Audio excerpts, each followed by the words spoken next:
bienvenidos a esta enseñanza.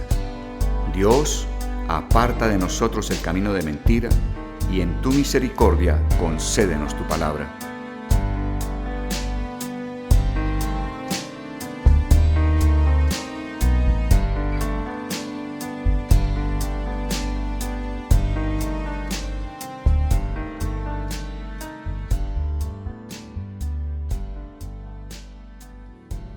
Estamos hoy celebrando lo que es la fiesta de las semanas.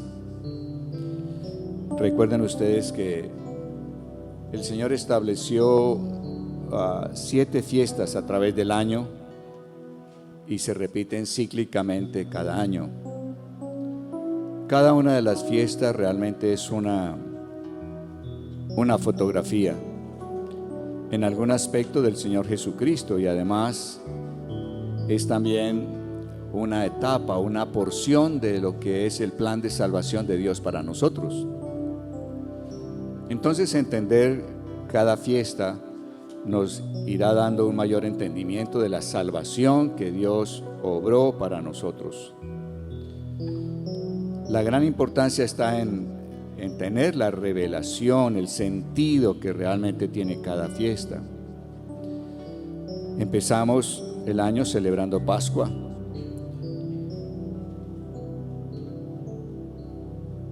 En Pascua se celebra la tarde primera. En esa tarde, en esa noche, se sacrifica el Cordero Pascual, una imagen de Cristo, una sombra de Cristo.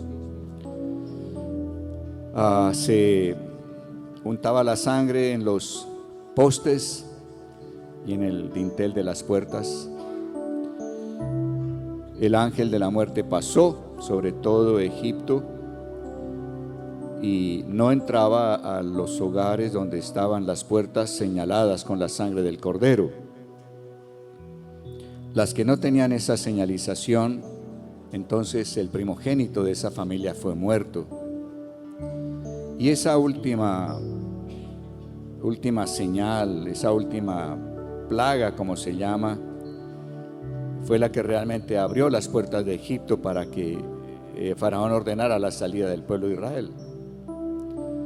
De modo que ellos celebran entonces una primera noche, el Cordero Pascual es muerto, señalan las puertas con la sangre. A la siguiente madrugada están saliendo, es como un segundo día. Y al tercer día se está celebrando lo que es la fiesta de primicias, o sea, primeros frutos. Se celebra la resurrección de Cristo al tercer día de haber sido sacrificado. A partir de ese día en que se celebra la resurrección de Jesús, se cuentan 49 días, o sea, 7 semanas. 7 por 7, 49 días. Por eso también se llama la fiesta de las semanas. Y el día 50 se celebra lo que estamos celebrando hoy. Se celebra Pentecostés, como se llama en el Nuevo Testamento, o sea, lo que realmente fue también llamado el bautismo en el Espíritu Santo. ¿Qué significa eso? Entonces tenemos que mirar un poquito de historia bíblica a través del libro de Éxodo. Sabemos que Dios trajo hasta él al pueblo de Israel desde Egipto. Casi todas las personas vemos o pensamos que Dios sacó el pueblo de Israel con el primer y gran propósito de llevarlo a la tierra prometida. Pero a medida que tú lees y estudias una y otra vez, te das cuenta de que Dios realmente lo que quiso fue traer hacia él al pueblo de Israel. Eran personas que habían vivido en esclavitud 430 años. Habían pasado generaciones que nunca habían visto ni habían conocido realmente a Dios. De modo que Dios quería traerlos a la presencia de él en el monte Sinaí. Y Moisés los lleva hasta ese monte. Estando frente a ese monte, han pasado entonces algunos eventos. Recuerden que ellos salen de Egipto, Y ellos salen con un corazón que no es un corazón transformado. Ellos salen con un viejo corazón. Y ellos, al salir de Egipto, están murmurando en contra de Dios. Entonces lo primero que encuentran es que necesitan agua. Y ellos murmuran contra Dios. Creen que van a morir de sed, sus hijos van a morir. Reniegan. Indican que en Egipto había suficientes ataúdes para ser muertos y no en el desierto. Pero Dios, ¿qué hace? Lo lleva a las aguas de Mara. Mara significa amargura. Lo lleva a un oasis en donde hay aguas, pero son aguas amargas. Y Dios le pide a Moisés que corte un árbol y tire el árbol sobre las aguas, y las aguas se endulzan. Ese árbol o ese madero no era más que una tipología de la cruz de Cristo. Y llevarlos a las aguas de Mara significaba que ellos iban a ser confrontados con la amargura que llevaban en su corazón. Y recuerden que la amargura en realidad es un corazón orgulloso que juzga a Dios. Ellos indudablemente en 430 años se habrían preguntado: ¿y dónde está el Dios de Abraham, de Isaac y de Jacob? ¿Y por qué estamos en cautividad? ¿Y por qué recibimos este trato? ¿Y dónde está Dios que no nos libera? Etcétera. De modo que ellos en las aguas de Mara se encuentran, dijéramos, mirando en un espejo lo que era su corazón. Era un corazón amargado. Y la amargura siempre trae como expresión la queja. De modo que ellos estaban quejándose de Dios. Pero Dios les muestra que a través del sacrificio de Jesús, el equivalente a ese madero que ellos tiran en el agua, su corazón se endulzaría. O sea, podríamos, lejos de sentirnos abandonados, de sentirnos rechazados, de sentirnos separados de Dios, nos sentiríamos unidos a Dios, amados por Dios, aceptados por Dios a través del sacrificio de Jesucristo. De modo que ellos pasan entonces, a través de ser confrontados con la amargura, ven proféticamente una solución que Dios le va a dar a la amargura que ellos llevan en su corazón. Y eso nos enseña a nosotros también, que Dios lo primero que va a tratar cuando conocemos de Él es tratar el problema de la amargura que hay en el corazón de todo ser humano. Entonces, ellos también reciben el maná cuando creen que se van a morir de hambre. Dios les da entonces el maná, una tipología de lo que sería la palabra de Dios como el alimento verdadero, un alimento que venía del cielo,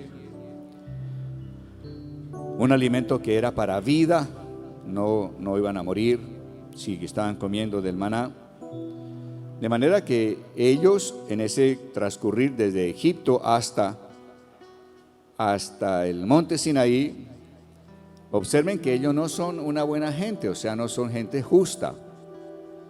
Están murmurando en contra de Dios. Dios los ha salvado de la esclavitud, pero están murmurando, están quejándose. Sin embargo, Dios, a pesar de cada queja y de cada mal comportamiento, Él sigue regalándoles todo lo que necesitan: agua, alimento, endulzar las aguas. O sea, Dios está dándoles gracia, o sea, un favor inmerecido vez tras vez tras vez. Podríamos decir que el viaje desde la salida de Egipto hasta llegar al monte Sinaí fue un viaje en que vieron la gracia de Dios, vieron el favor inmerecido de Dios. Sin embargo, cuando ellos llegan al monte, frente al monte, entonces Dios da algunas instrucciones. Y estamos entonces allí en el capítulo 19 de Éxodo, y dice a partir del verso 1: al tercer mes de haber salido los hijos de Israel de la tierra de Egipto, 90 días, ese mismo día llegaron al desierto de Sinaí. Habían salido de Refidim, y al llegar al desierto de Sinaí acamparon en el desierto. Israel acampó allí frente al monte, y Moisés subió a encontrarse con Dios. Jehová lo llamó desde el monte y le dijo: así dirás a la casa de Jacob y anunciarás a los hijos de Israel: vosotros visteis lo que hice con los egipcios, y cómo os tomé sobre alas de águila, y os he traído a mí. Eso es muy poderoso. Dios lo que quería era tenerlos al frente. Antes que tierra prometida, ellos tenían que encontrarse con Dios. Muchos de nosotros podemos pensar, deseamos las promesas hechas realidad, deseamos las bendiciones hechas realidad, pero hoy la palabra te dice algo. Antes de llegar a eso, tendrás que verte con Dios. Dios quiere verte. Dios te ha traído a Él primeramente. Y luego hablaremos como podríamos decir coloquialmente, luego hablamos de promesas y de tierra prometida. Primero quiero, diría Dios, que sepas que te he traído a mí. Ahora pues, dice el verso 5 de Éxodo 19, ahora pues, si dais oído a mi voz y guardáis mi pacto, vosotros seréis mi especial tesoro sobre todos los pueblos, porque mía es toda la tierra. Vosotros me seréis un reino de sacerdotes y gente santa. Estas son las palabras que dirás a los hijos de Israel. Observen que Dios hasta aquí no ha dado ningún mandamiento, o ha dado mandamientos. Él no ha hablado nada de mandamientos.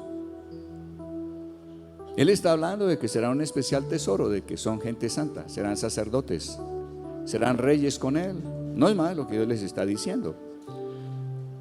De tal manera que, dice acá, estas son las palabras que dirás a los hijos de Israel, le dice Dios a Moisés. Entonces regresó Moisés, llamó a los ancianos del pueblo y expuso en su presencia todas estas palabras que Jehová le había mandado. Todo el pueblo respondió a una diciendo, haremos todo lo que Jehová ha dicho. Y recuerden que en el original hebreo no dice así, no dice haremos todo lo que Jehová ha dicho. En el original dice, nosotros podemos hacer todo lo que Dios ha dicho. Nosotros podremos hacer. Nosotros podremos hacer. Nosotros podremos hacer todo lo que Dios ha dicho. En esa expresión, podremos hacer, estaba el pueblo manifestando su orgullo. Ellos estaban convencidos que con su propio desempeño, fuerza de voluntad, disciplina, iban a poder cumplir lo que Dios dijera. Dios ni siquiera había dicho qué iba a pedir, si es que fuera a pedir, pero ellos ya estaban anticipándose en su orgullo. Lo haremos, podemos hacerlo, podemos hacerlo, podemos hacerlo. En ese momento en que ellos muestran esa actitud de orgullo, hay un cambio, dijéramos, en el corazón de Dios. Dice acá, y Jehová le dijo, yo vendré a ti, le está hablando con Moisés en una nube espesa para que el pueblo oiga mientras yo hablo contigo y así te crean para siempre.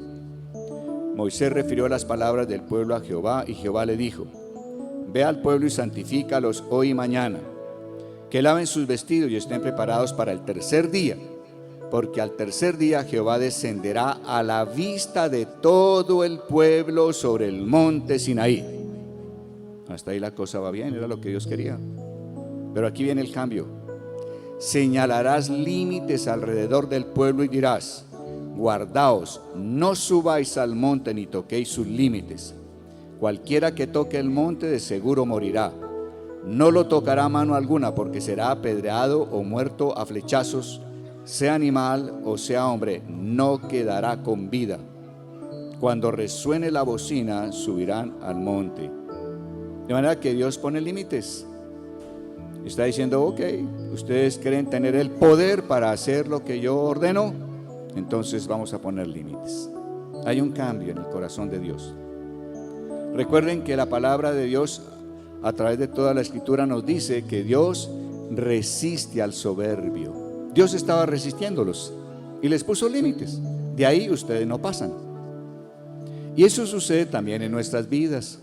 Mientras nosotros estemos andando en orgullo, Dios nos resiste. Y entonces tú te esfuerzas y haces cosas y buscas, digamos, merecer la bendición de Dios y ser prosperado y tener una mejor vida y unas mejores relaciones y la vida económica. Y tú estás haciendo esfuerzos.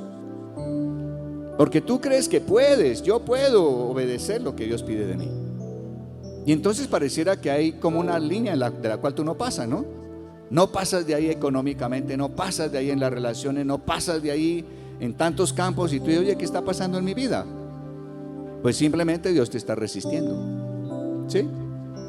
Entonces, si nosotros permanecemos en orgullo, creyendo que podemos, mediante nuestra obediencia, con disciplina y con mucho esfuerzo, podremos agradar a Dios.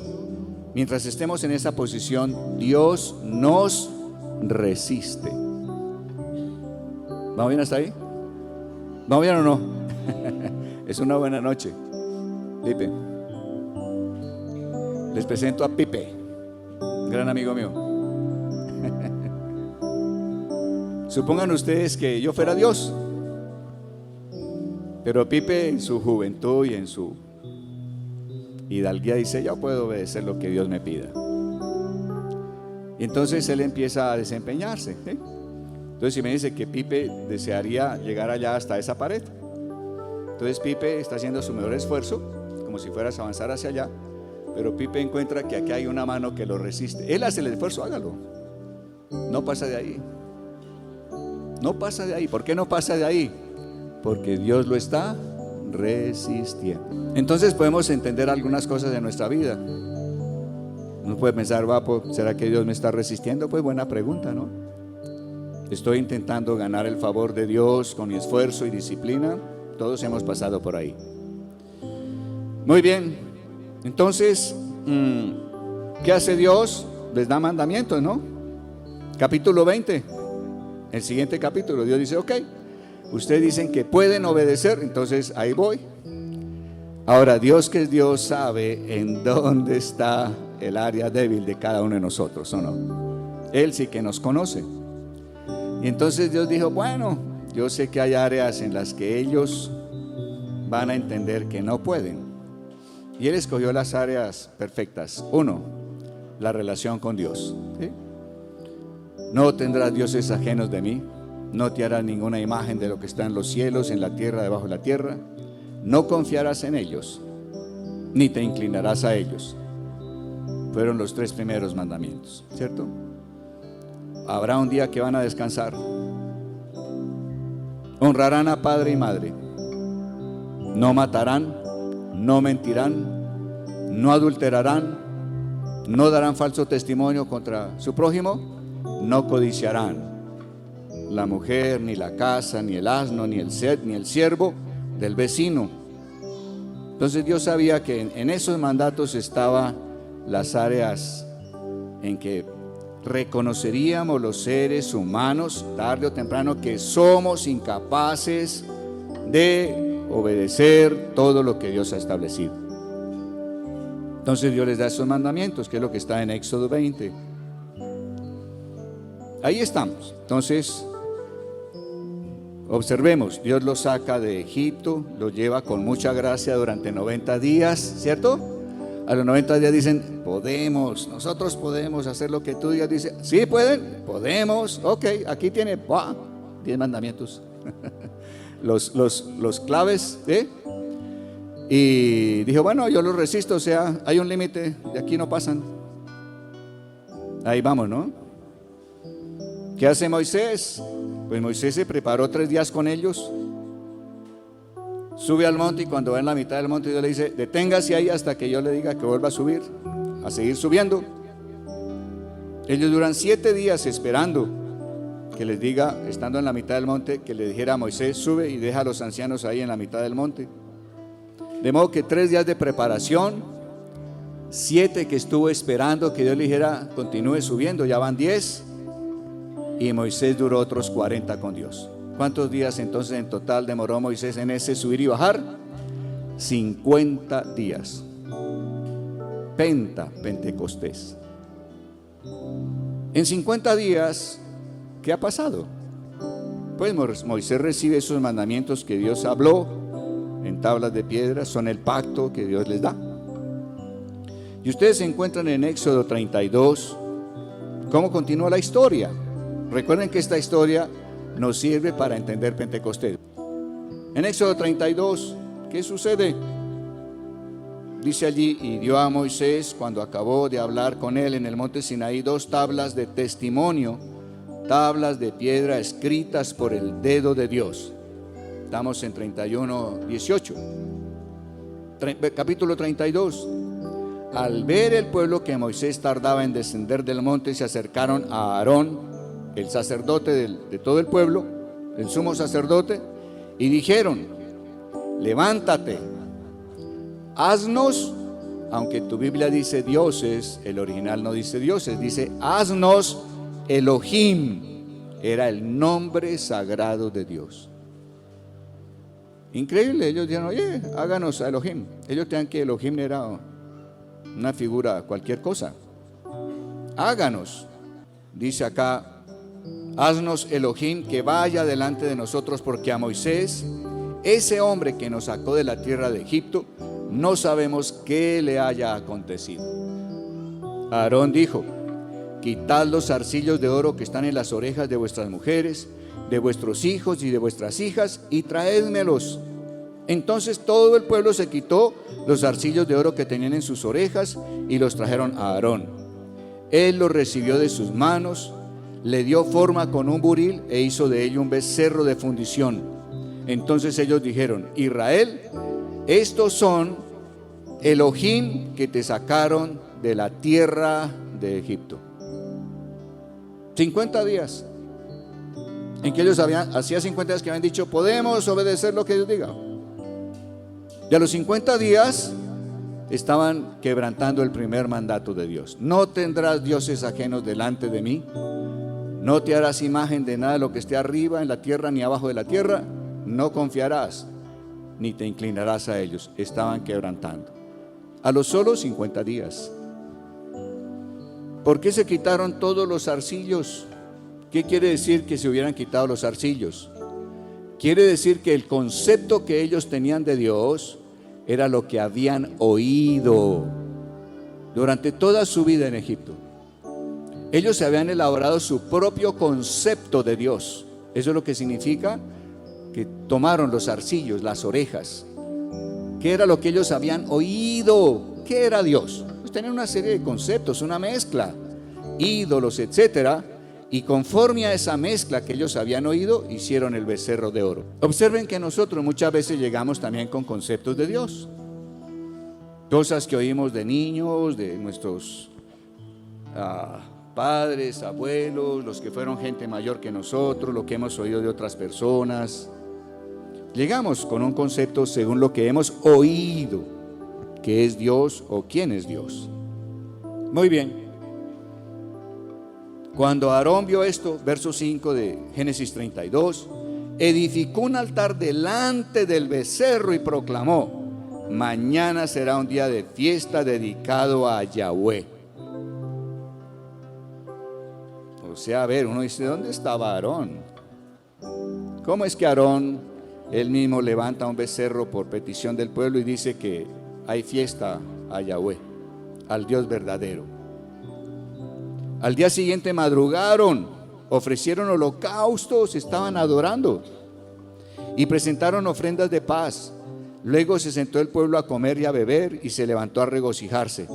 Entonces Jehová dijo a Moisés: anda, desciende, porque tu pueblo, el que sacaste de la tierra de Egipto, se ha corrompido. Pronto, 50 días, y ya se han apartado del camino que yo les mandé. Se han hecho un becerro de fundición, lo han adorado, le han ofrecido sacrificio y han dicho: Israel, estos son tus dioses que te sacaron de la tierra de Egipto.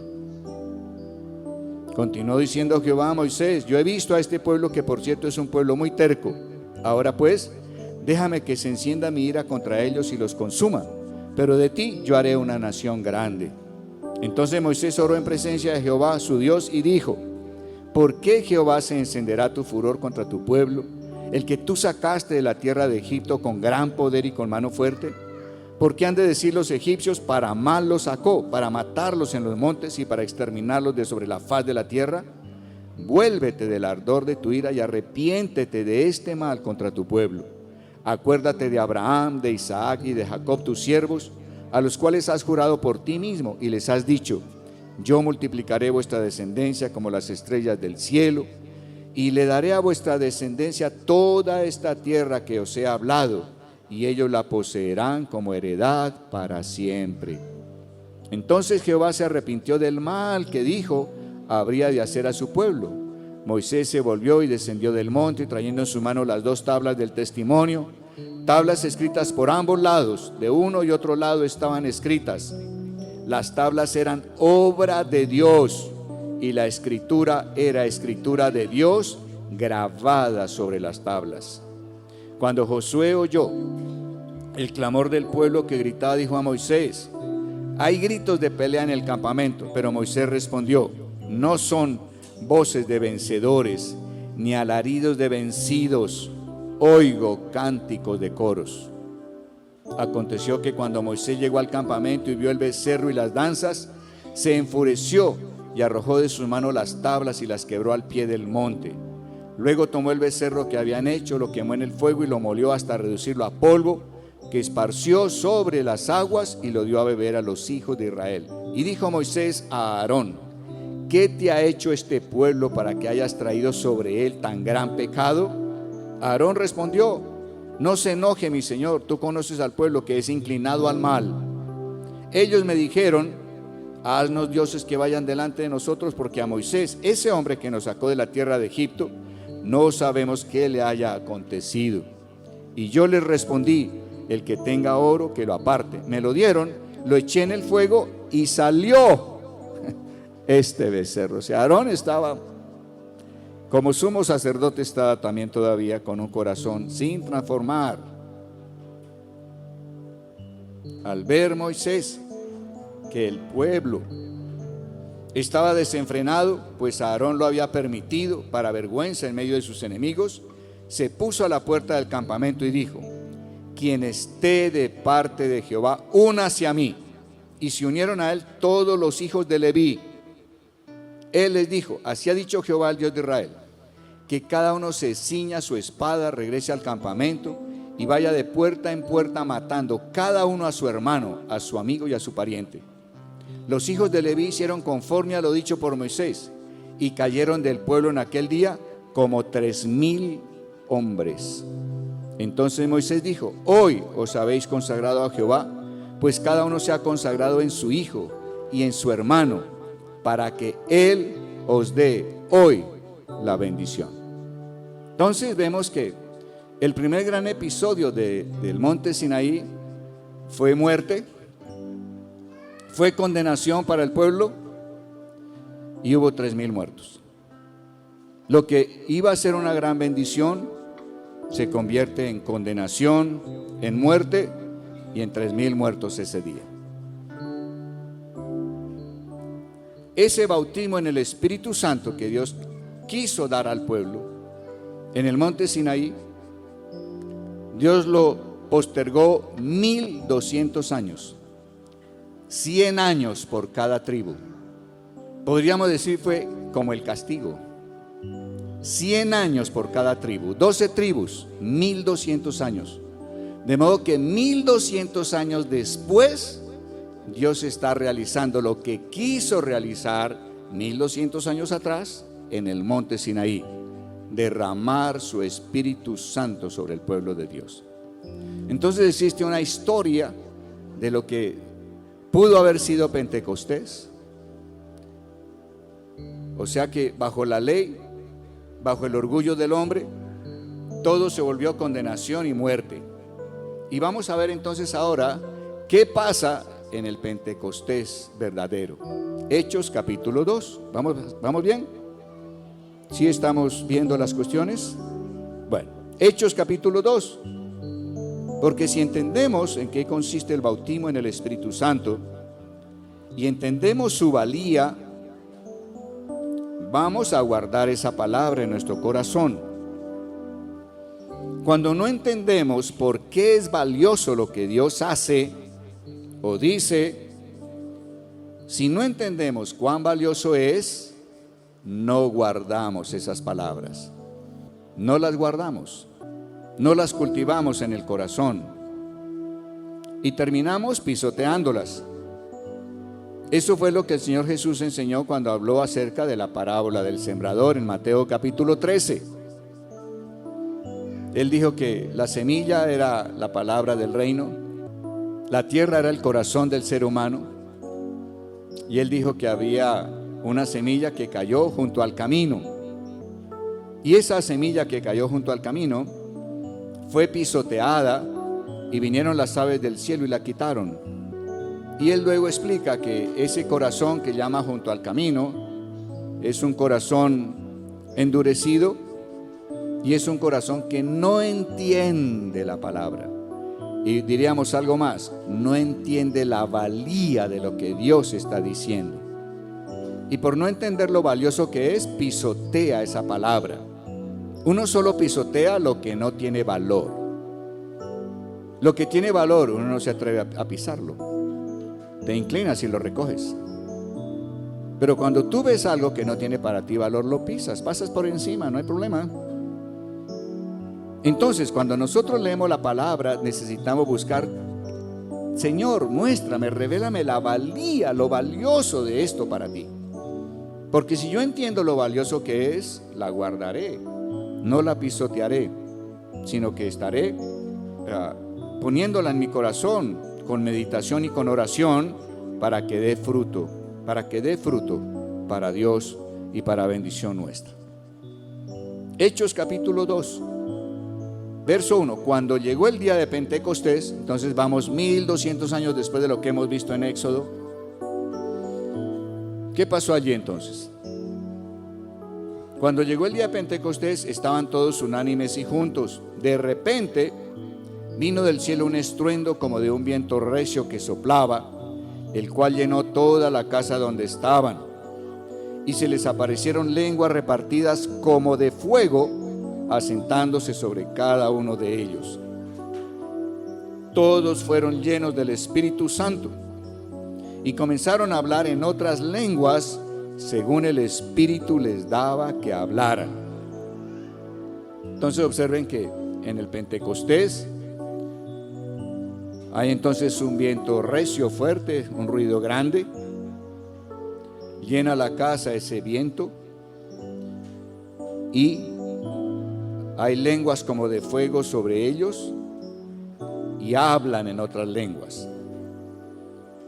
Allí había ciudadanos de todos los lugares y puntos cardinales de la tierra, de modo que entre ellos debía haber todos los idiomas que puedan existir. Pero cada uno oía en su propia lengua al vecino. Entonces allá había una persona que no tenía idea de hablar árabe, pero estaba hablando en árabe. Él no sabía que estaba hablando, pero estaba hablando por el Espíritu Santo. Y el que estaba aquí, que era árabe, decía: oye, me están hablando en mi idioma, me están hablando las maravillas de Dios. O sea, me están hablando la palabra de Dios. De modo que allí el Espíritu Santo estaba haciendo que todos pudieran hablar en las lenguas de otros que estaban alrededor de ellos. Quiero que observen que más adelante, a través de todo el libro de Hechos y de la palabra de Dios, se da el bautismo en el Espíritu Santo a otros grupos de personas. Pero en esos grupos, en ese bautismo, no se da ese viento recio con ese ruido, ni se dan las lenguas de fuego. Pero sí hay algo en común que se da tanto en ese día de Pentecostés como en cualquier otro lugar y en cualquier edad. ¿Qué es lo que es común al bautismo en el Espíritu Santo? Hablar en otras lenguas. Entonces, cuando hablamos de recibir el bautismo en el Espíritu Santo, vamos a estar pensando: el Espíritu Santo me dará como evidencia de que yo hable en otras lenguas. Ahora, no se estrese, tranquilo, el Espíritu Santo lo hace. Él quiere bautizarte. Ese bautismo en el Espíritu Santo, ¿qué significa? Empecemos a ver el valor de ese bautismo en el Espíritu Santo. Vamos al Evangelio de Juan capítulo 4. En el Evangelio de Juan capítulo 4 encontramos al Señor Jesús hablando con una mujer en Samaria. Y entonces vamos a leer desde el verso 1 del Evangelio de Juan capítulo 4. Cuando pues el Señor supo que los fariseos habían oído decir: Jesús hace y bautiza más discípulos que Juan, aunque Jesús no bautizaba sino sus discípulos, salió de Judea y se fue otra vez a Galilea, y le era necesario pasar por Samaria.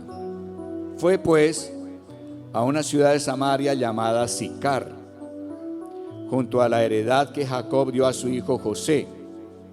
Y estaba allí el pozo de Jacob. Entonces Jesús, cansado del viaje, se sentó junto al pozo. Era como la hora sexta, o sea, mediodía. Llegó una mujer de Samaria a sacar agua y Jesús le dijo: dame de beber, pues sus discípulos habían ido a la ciudad a comprar alimentos. La mujer samaritana le dijo: ¿cómo tú, siendo judío, me pides a mí de beber, que soy mujer samaritana? Porque judíos y samaritanos no se tratan entre sí. Respondió Jesús y le dijo: si conocieras el don de Dios y quién es el que te dice dame de beber, tú le pedirías y él te daría agua viva. Subrayen agua viva. ¿Qué era un agua viva? Agua viva en la cultura hebrea es un agua que corre, o sea, un riachuelo, un arroyo, un río, es agua viva. El agua viva era diferente al agua de un pozo. O sea, cuando un hombre tenía tierras, ganados, habría pozos en sus tierras para obtener agua para sus ganados y para su gente. Pero el agua de un pozo no es agua viva, no es agua que corra, es un agua estancada. Sin embargo, Jesús aquí está diciendo algo que debió y debe causar curiosidad, porque Él está hablando dentro de un pozo, está hablando de agua viva. O sea, aquí empieza uno a tener preguntas. Y el Señor le dice: si conocieras el don de Dios y quién es el que te dice dame de beber, tú le pedirías y Él te daría agua viva. O sea, la mujer está en un pozo, agua estancada, y el Señor viene a hablarle de ríos, de algo que fluye, de agua viva. Ya está, aquí hay una connotación especial. ¿Por qué? Porque un pozo solo le prestaba servicio al dueño del pozo y su gente. En cambio, un río era un bien público.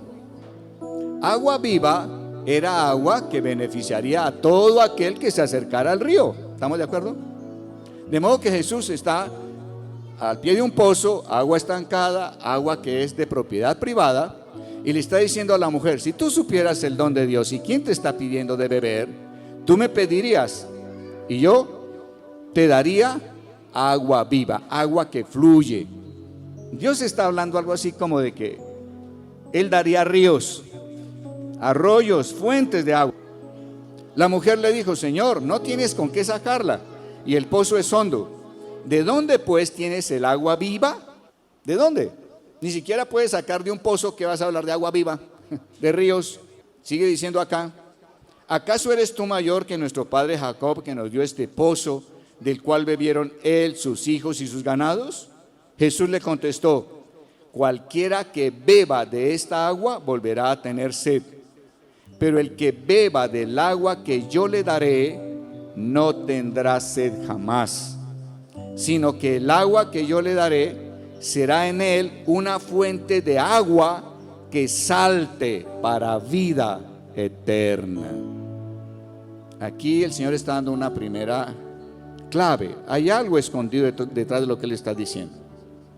Él está diciendo que si Él nos da agua, entonces en nosotros habrá una fuente de agua que salta para vida eterna. Jesús se está refiriendo en este pasaje al nuevo nacimiento de cada persona. Cuando nacemos de nuevo, tenemos un pozo aquí dentro nuestro, que salta inicialmente para vida eterna. O sea, Dios nos da el Espíritu Santo que se une a nuestro espíritu, y entonces nosotros podremos conocer del Padre y conocer del Señor Jesucristo. Esa es la vida eterna, que conozcamos a Jesús y conozcamos al Padre. Entonces Jesús está diciendo: el que beba del agua que yo le daré no volverá a tener sed jamás, sino que tendrá agua que salta para que conozcan a Dios y conozcan al Hijo. Ahora, cuando Él está diciendo, cualquiera que beba del agua que yo le daré no tendrá sed jamás, el verbo en griego para beba indica beber una sola vez. O sea, Jesús estaba diciendo: el que beba del agua que yo le dé, el que beba una sola vez de esa agua. ya podrá tener el conocimiento de Dios y de Jesucristo. O sea, él estaba diciendo, para nacer hay que nacer solo una vez. Y si usted nació de nuevo, solo una vez, usted puede tener conocimiento del Padre y tener conocimiento del Hijo. Entonces hasta ahí decimos, oh, va bien. Entonces quiere decir que yo nací de nuevo.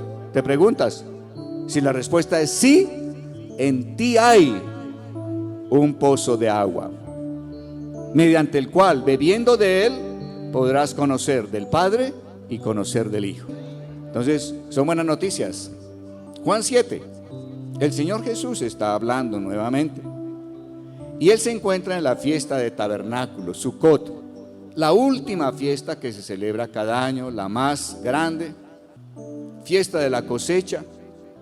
Y entonces él se encuentra allá y está hablando. Juan 7, y vamos a leer, por favor, a partir del verso 37. En el último y gran día de la fiesta, Jesús se puso en pie y alzó la voz diciendo: si alguien tiene sed, venga a mí y beba. Si alguien tiene sed, venga a mí y beba. El que cree en mí, como dice la Escritura, de su interior brotarán ríos de agua viva. De modo que cuando tú naces de nuevo, hay un pozo. Recibiste el Espíritu Santo dentro de ti, hay un pozo. Pero cuando tú recibas el bautismo en el Espíritu Santo, de ese pozo saldrán ríos de agua viva. Es un pozo súper especial. Es el mismo trono de Dios que está dentro de ti. Y del trono saldrán ríos de agua viva. Y todo lo que toque esa agua viva tendrá vida. Entonces, mientras tú te mantengas simplemente en haber nacido de nuevo, saber que tienes el Espíritu de Dios, que estás entendiendo acerca del Señor Jesucristo y de Dios, pues estás bebiendo del pozo. Pero solo cuando tú des lugar a los ríos que salgan de ti, podrás también ser bendición para otros. Porque aquellos que sean tocados por esos ríos que salen de ti, tendrán bendición. Entonces, si nosotros estamos entendiendo, el bautismo en el Espíritu Santo nos dará el hablar en otras lenguas. Y esas lenguas son los ríos de agua viva de las cuales Jesús está hablando en Juan capítulo 7. Cuando tú estás orando en lenguas, salen ríos de agua viva. ¿De dónde? De lo más profundo de tu ser. Salen del lugar santísimo. Tu cuerpo, igual que el tabernáculo de Moisés, es tripartita. En el tabernáculo estaba el atrio exterior, estaba el lugar santo y estaba el lugar santísimo, ¿cierto? 3 partes, 3 áreas diferentes. Tu cuerpo de igual manera tiene: el atrio exterior es el cuerpo físico, el lugar santo es tu alma, pensamientos, sentimientos y deseos. Pero el lugar santísimo es tu espíritu renacido de nuevo. Allí está Dios mismo. Él se mezcló, se amalgamó con tu espíritu. Y entonces ahora tú tienes vida, porque el Espíritu de Dios está dentro de ti. De tal manera que cuando nosotros oramos en lenguas, son lenguas que salen del mismo lugar santísimo que hay dentro de ti. Allí donde mora la esencia misma de Dios dentro de ti. Y esos ríos brotan en la forma de otras lenguas. Y aquellas personas que sean tocadas por esos ríos tendrán vida y recibirán bendición. Si tú dices: bueno, yo nací de nuevo, tengo el Espíritu de Dios, fui engendrado de Dios, Dios tiene comunión conmigo, Dios me habla, Dios me enseña, yo voy bien. Bueno, hay algo más, y es: tienes que tienes que aceptar ese privilegio de que ese pozo no es solo para ti, sino que si tú te dispones a que Dios te dé por el Espíritu Santo a hablar en otras lenguas, puedan fluir de ti ríos de agua viva para bendecir a otros. Entonces, ¿qué sucede? Pues que el Espíritu Santo sabe qué necesita cada persona. Si yo a lo mejor voy a visitar a alguien y está enfermo, pues yo no sé realmente por qué está enfermo. Yo no sé si es alguna opresión demoníaca, no sé si es que es pecado, no sé si es que se alimenta mal, no sé si es que tiene alguna cuestión que está oprimiendo su alma, alguna situación de estrés, no sé. Cualquiera de esas cosas puede ser. Pero al final yo no sé qué es lo que ella tiene, qué le produce su enfermedad. Pero Dios, que sí sabe, entonces a través de mí fluirá el río de agua viva que realmente puede hacer lo que esa persona necesita. Y entonces, si yo no sé qué hacer, no tengo idea qué es lo que realmente padece, por qué lo padece, de dónde viene, qué puedo hacer. Lo máximo que puedo hacer, ¿qué es? Permita que el Espíritu de Dios fluya. Arrandaquía masa sia talla y calaracayandara coriata tudisaira. Está fluyendo el Espíritu Santo. Son ríos de agua viva. Y tocándola a ella estará experimentando bendición.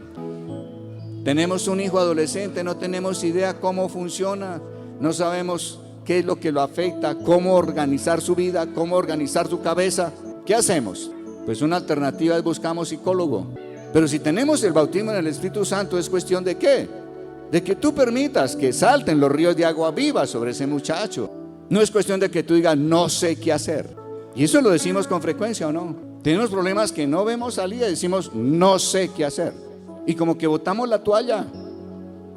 No, si tú tienes el bautismo en el Espíritu Santo, no es tiempo de botar la toalla.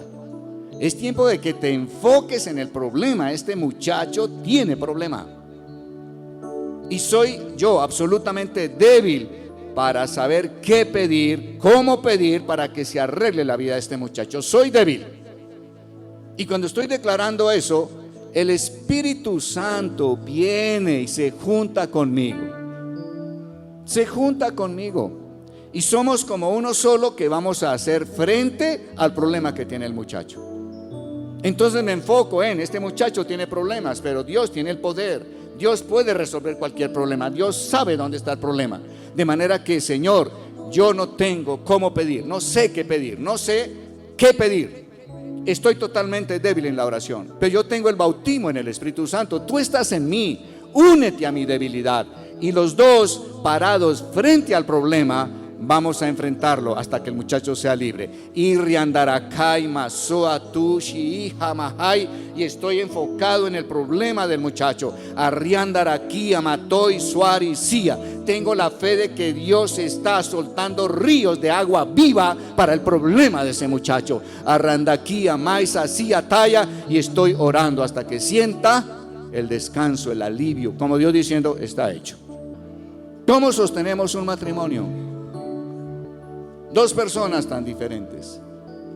Oímos decir que nudo de 3 dobleces resiste. Y todos decimos sí, el nudo de 3 dobleces. Ella, yo y el Señor. Hasta ahí la cosa suena bien. Pero ¿y cómo resolvemos los problemas que hay entre ambos? Yo sé que tengo problemas, pero no sé qué pedir. No sé cómo pedir. ¿Qué puede hacer uno? Boto la toalla. No nos entendemos, separémonos.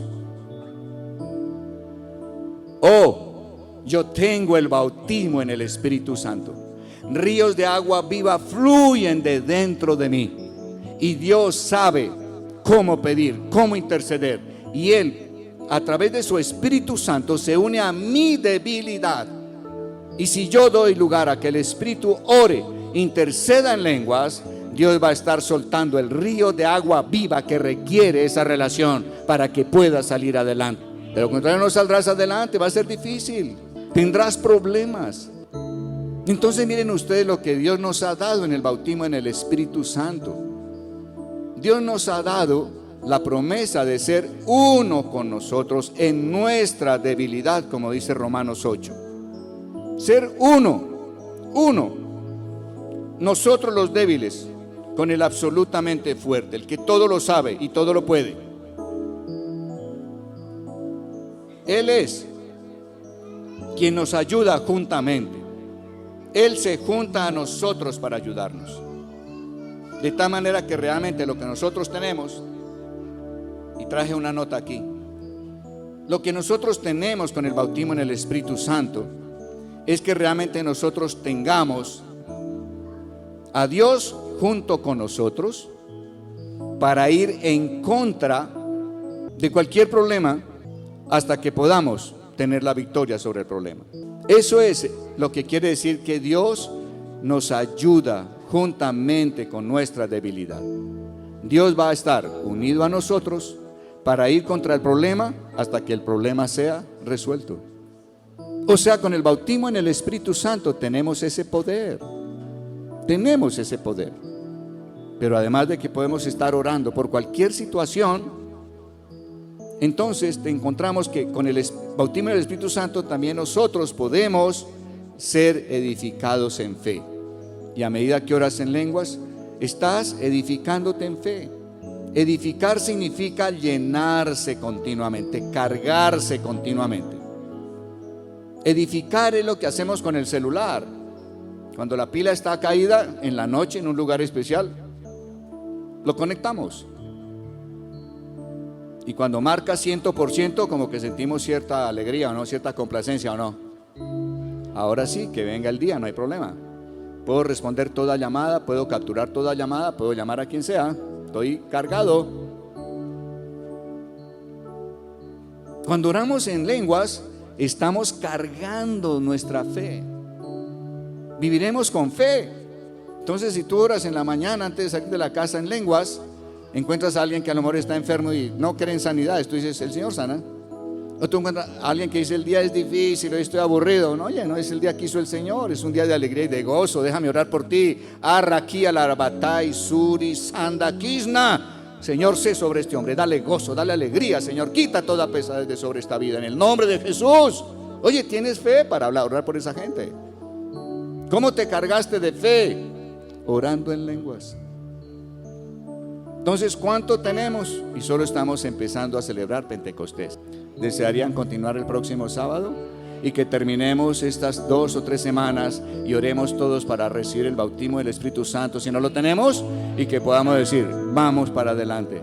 Somos más que victoriosos. No hay problema. No importa cuán ciego, cuán ignorante sea de lo que sucede, de lo que pasa con el problema mismo. Pero Dios en mí se juntará a mi debilidad. Él se juntará a mi debilidad en la oración y fluirán ríos de agua viva desde el lugar santísimo que hay dentro de mí. Y Dios estará resolviendo y dando solución a cualquier situación que esté fuera de mí. Eso es bautismo en el Espíritu Santo. Démosle un aplauso al Señor. Gracias, Padre. Gracias, Señor. Muy bien. De modo que podamos ver el valor, la valía de tener el bautismo en el Espíritu Santo. El diablo ha atacado de una manera frontal el que nosotros recibamos el don inefable de Dios, recibamos por gracia. Pero otra cosa que el diablo ha atacado de una manera muy frontal es el orar en lenguas. Conozco personas que incluso han recibido las lenguas, pero nunca han vuelto a usarlas. Y resulta que nosotros necesitamos estar llenándonos continuamente. El hecho de que tú hayas recibido lenguas en un determinado momento no quiere decir que ya no tengo nada que hacer. Por el contrario, ahora es cuando tú debes dejar que fluyan esos ríos de agua viva, diariamente, continuamente, para que veas el poder de Dios en tu vida y seas bendición también para la vida de otros. Entonces vamos a estar nutriéndonos en estas semanas de todo esto tan maravilloso. Padre, damos gracias en esta noche y estamos delante de ti, deseosos de estar hambrientos por el bautismo en el Espíritu Santo para quienes no lo tienen, y pedimos que a los que tenemos nos des hambre de usar ese privilegio, Señor amado, para darte gloria sobre esta tierra, para darte gloria ante nuestros problemas y para darte gloria ante los problemas y necesidades que otros tienen.